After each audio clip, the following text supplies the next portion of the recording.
I recently interviewed the CEO of IntelliHR, Rob Bromage, and I thought it might be worthwhile having a look at the stock market chart over a 5-year period. You can see it's been very popular. It had troubles during uh, the coronavirus crash, and then it rebounded nicely.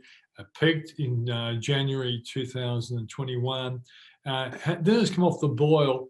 Um, but on the day that we actually interviewed him, Deloitte announced that they were going to let their workers work from home, which made me think that, well, maybe this company could be well placed because businesses will need to manage their staff even more effectively when they're not in the workplace itself. So the interview is coming up now. This is in no way a recommendation either way for the stock. It's purely an information video, but I think this is a very interesting company. Well, joining us now in the Switzer CEO Masterclass is Rob Bromage, who's the founder, MD and CEO of IntelliHR. Thanks for coming on the program, mate. Yeah, thanks for having me, Peter. Now, I think the most important thing I think most people want to know when you get a sort of a small cap company in a tech kind of space is they need to understand the business. So why don't you just give us a bit of a part of the history of IntelliHR and then what the business actually does? Sure. No, yeah, to probably go back to where the company actually came from. I've been building software for about 20 years in different sort of applications, all in around people, I suppose. But the work I was doing in HR consulting was helping businesses improve their performance through people and also their retention. And a lot of the work I was doing, I was actually identifying that people and businesses didn't know what was expected of them. Once a year, they would have an annual review. They weren't sort of sitting down and weren't getting, feedback along the way. So I built a tool that was actually helping an employee provide feedback on how they're going to their leader, and the leader then catch up. So back then it was like continuous feedback, very data driven. So building predictive models for performance and retention. We're looking at what are those factors that actually lead to high performance in people. So again, the software application I was starting to build was actually supporting all of that. So really a people management solution. When started the business, basically companies had payroll systems and paper and Excel was really everything. So annual review process was a paper-based process. Might have been completing something, sitting down with somebody and those sorts of things as well. So IntelliHR basically was born out of building continuous performance tools for companies, born out of providing better information and insights around what performance looked like and where performance wasn't happening in the organization. So that whole sort of visibility. And it was one of the customers that was using the tool and getting really good results from improving their retention rates and improving their productivity, that actually asked to use it themselves instead of, from a consulting perspective. And I decided to turn it into a software application where people could actually buy and install, not install, but take it, because it was in the cloud, to manage their people, take them off paper performance reviews, put a structured process in around how they would work with their managers, and give the company really good real-time data insights. So the application really honed in on creating a more engaged workforce, helping to build a really strong sort of culture and that sort of visibility. And basically we built the product as a prototype in 2014, beta tested it in 2015. In 2016, all of the customers that were beta testing became commercial customers, and then started to sell it at the end of 2016, in August 2016. And come when we floated on the Australian Stock Exchange, and that was a mechanism to raise capital for the business to continue to invest and actually grow it. I think we had about 10 customers at the time, and we now have 200 after adding over 100 just in the last 12 months. When the product was actually built, it was always about trying to be a global software business, not an Australian software business. So looking at how we can support companies operating globally. So we didn't build things in around the HR ecosystem like payroll or recruitment or learning content, because they were pretty well, specific to a country. We wanted to occupy that core HR, that whole performance and compliance and data analytics, the visibility part, for those businesses. And that's what's actually set us apart from a lot of our competitors, where we do service global companies, we do visualize their people data on a global footing, we now are used in 16 or 18 countries, and fast expanding our footprint.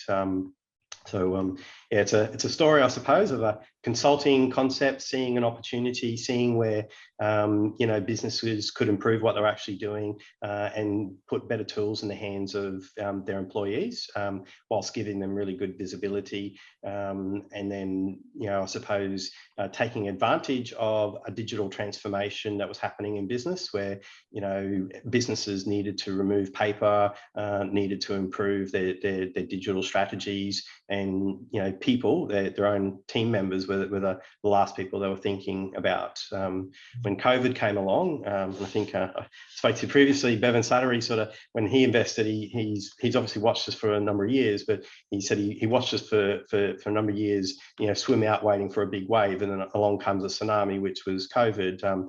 Because our platform, which really supports digital transformation, and people in distributed workforces, previously was on a global scale. Every business basically had a distributed workforce post-COVID, and really needed tools like IntelliHR to help team members, check in, keep focused on their roles, so understand what they're actually to do, and work better with their leaders. Okay, so let's just run through some of the interesting issues you raised in that reply. First of all, we often talk about companies like yours as being payroll companies, but payroll is a really narrow term. And I would have thought that's a really hard thing to market to businesses, because they just think payroll is wrapped up in their software for accounting or whatever, and that's it. Obviously, you identified that businesses have a big need out there, but a lot of businesses didn't know what that need was and how they could actually satisfy it properly. Yeah, the good thing is we're not payroll. We work with payroll. So our ideal customer actually has an enterprise payroll system, because typically all they have is payroll and no HR. So everything else around performance is actually not managed. We kind of look at HR technology in terms of the concepts of administrative systems and strategic systems. And payroll is an administrative system. Everyone's got one, and everyone has to have one, whether it's part of their finance system, their ERP, or standalone payroll system. Everyone's actually got one. So the good part, not all people have the strategic HR tools like performance management and engagement, and I suppose particularly the data analytics capabilities that we provide our customers. So for us, there's a massive market that actually don't have technology that our technology actually provides their organizations that we sell to. And I still think about probably 80-90% of the customers that we onboard, the only thing they have in around the HR, I suppose, technology landscape is actually a payroll system. So Rob, you talked about how the insights were really important. Yes. And going forward, if this business is going to grow, A, you have to have insights, and B, you have to market to so many businesses out there who don't realize these insights are there and they are valuable for their business. So give us a classic example of an insight that you think lots of your customers actually experience once they introduce your software. Yeah, there's our analytics. Basically, we provide our customers about 32 analytics pages in around people and HR, and they can include anything from something as simple as headcount, which gives them a little bit more content around diversity within their organizations as well, all the way through to we've got some really comprehensive pages or analytics pages around attrition and turnover. And with the insights we can generate, so if you're a large employer and you employ about 2,000 people, for example, even if you employ 100 people and you can't see them, our platform is actually looking for all the anomalies in their data around certain topics. So on the case of attrition, we're looking at, I think, about 30 or 40 attributes, everything from training investment to goal performance to who the leader is, what department, what location, what their salary review levels have actually been. And we can identify through machine learning what are those big factors that are actually leading to people to actually leave their organization. And a lot of these things are just so hidden for companies because they see the people leaving, for example, but they don't actually have the data to understand why that's happening. Every organization can do an exit survey, but there are other factors that actually are more driving and lead indicators for attrition. The number one thing, and this always makes me sort of chuckle a little bit, Peter, but all of our customers, the number one thing they actually get excited by is just being able to see how many people they employ around the world. It's their head counts. And one of our customers in the US, it used to take them about 2 to 3 weeks to actually get head count from around the world. So they know how many people are actually employed, what their actual performance to budget is and so forth. And when IntelliHR went in, it basically gave them that in real time just by opening up the page. And so, a massive time saver, which to me, that's not really what the platform's kind of there to do. The level of insights are a lot higher than that. One of the most common ones that customers are really loving at the moment is we have a weekly analytics highlights, I suppose, content piece that goes out every Monday morning at 9 o'clock, and it actually gives them reporting on the business sentiment, whether it's actually trending up or down. It gives them reporting on happiness in their team members, and happiness compared to what a team member actually is. So we actually, in our platform, baseline happiness by person. So you can see if someone themselves is actually lifting up or coming down, and we provide that content to them. So when you can't see your people, you rely on these kind of tools to actually be able to respond to something. And we also provide a wellness analytics output as well. So companies can see where someone needs help, or if they're coping well or doing well. And again, they can actually then act upon that quickly. So we see our platform outside of just the core HR and the performance and the engagement and the analytics, but it's serving content out to our customers so they can see if they've got problems and actually act on it very quickly. Okay, the size of customers seems on the big size, but what's probably the smallest customer your software can service? Yeah, we've got customers that have 10, 20 people on our platform. And I suppose we've always identified our customers as progressive thinking, and they realize that their people are actually important to their success. So they want tools like IntelliHR to help them grow and scale.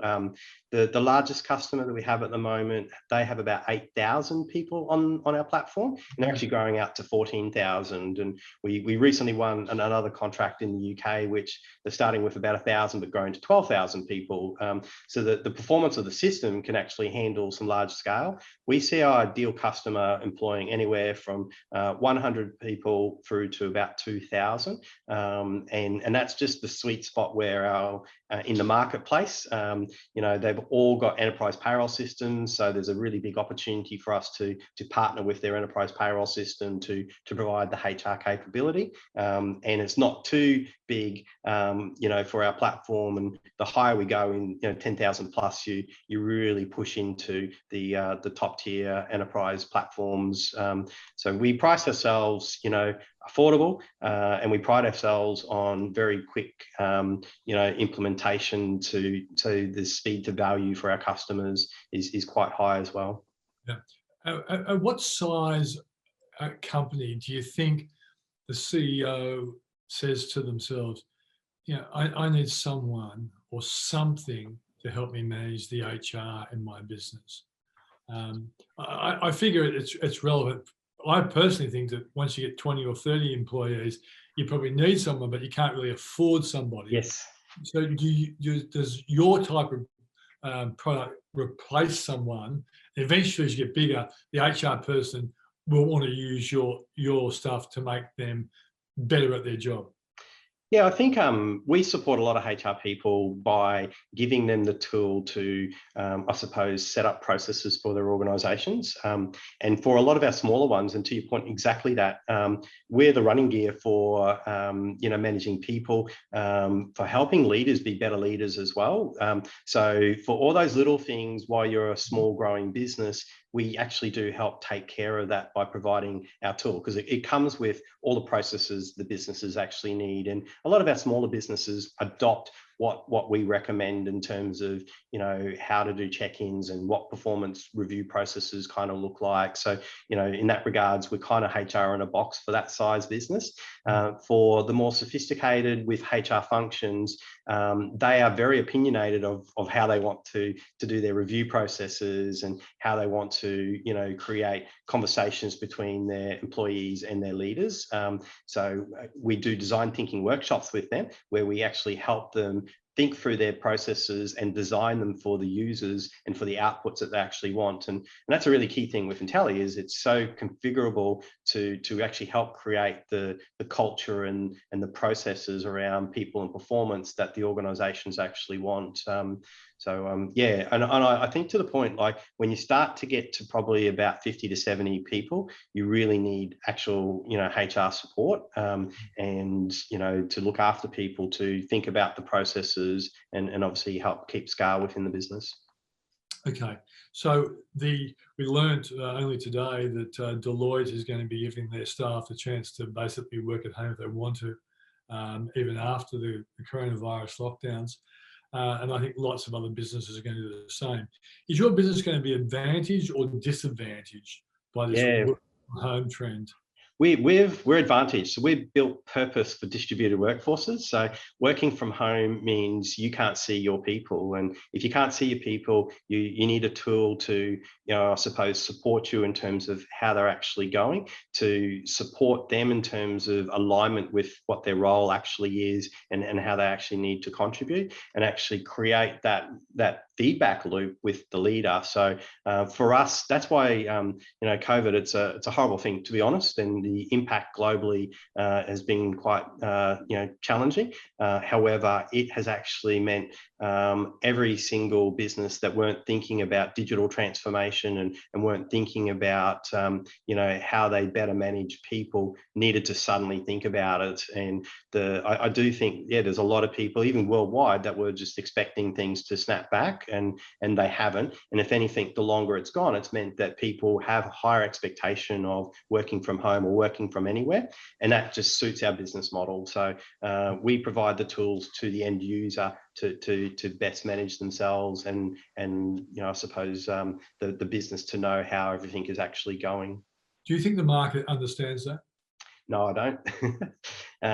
Look, I think a lot of employers are still coming to grips themselves, with what their strategies look like. And, at the moment, we don't have consistency in terms of, operating conditions. And here, even within Australia now, sort of moving back into, lockdowns, it does disrupt your flow of business. I think businesses who are adopting just the permanent mindset, well, we need just to assume that everyone can work from anywhere from here on, they at least can make that actual change. I think on financial markets, I suppose it's probably understanding what are the industries or the businesses that actually can take advantage through this changing disruption, I suppose. And IntelliHR was always built for the future of work, and the future of work is here now.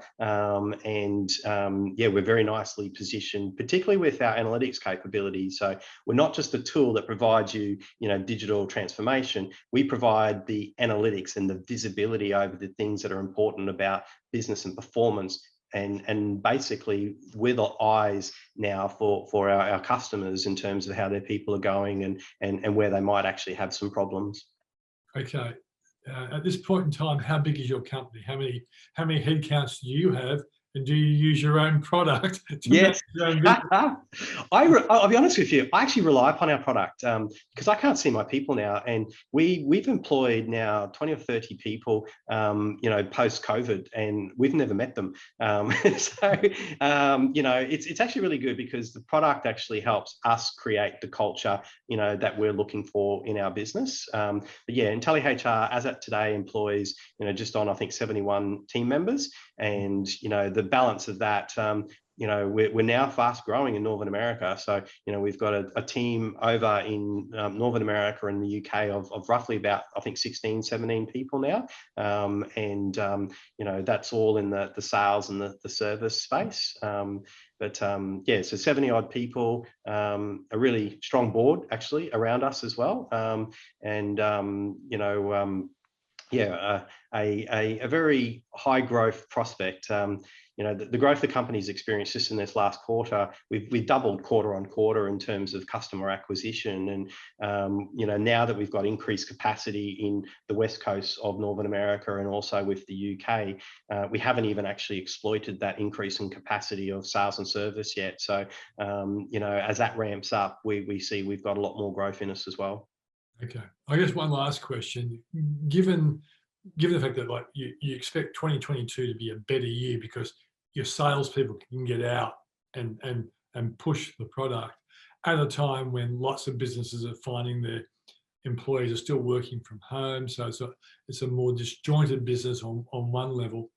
But then also, I would have figured some bigger businesses that might have been considering signing up for your software as a service product would have actually held back on making any decisions around spending any money because of the coronavirus in 2020-21. Is that a fair call? Two things there. One, yes, from big business, when the coronavirus hit, everyone paused, and there was like a 3-month, nothing happened. IntelliHR actually responded really well. We created a freemium product to help people with work from home and so forth, and that actually helped surge a lot of our customer acquisition. I don't think we actually generate our inquiries for IntelliHR digitally. So basically, we're now generating a lot of inbound inquiries around IntelliHR through online marketplaces, through digital advertising, through the review sites. So the business is actually coming to us in very high levels, which is really, really exciting.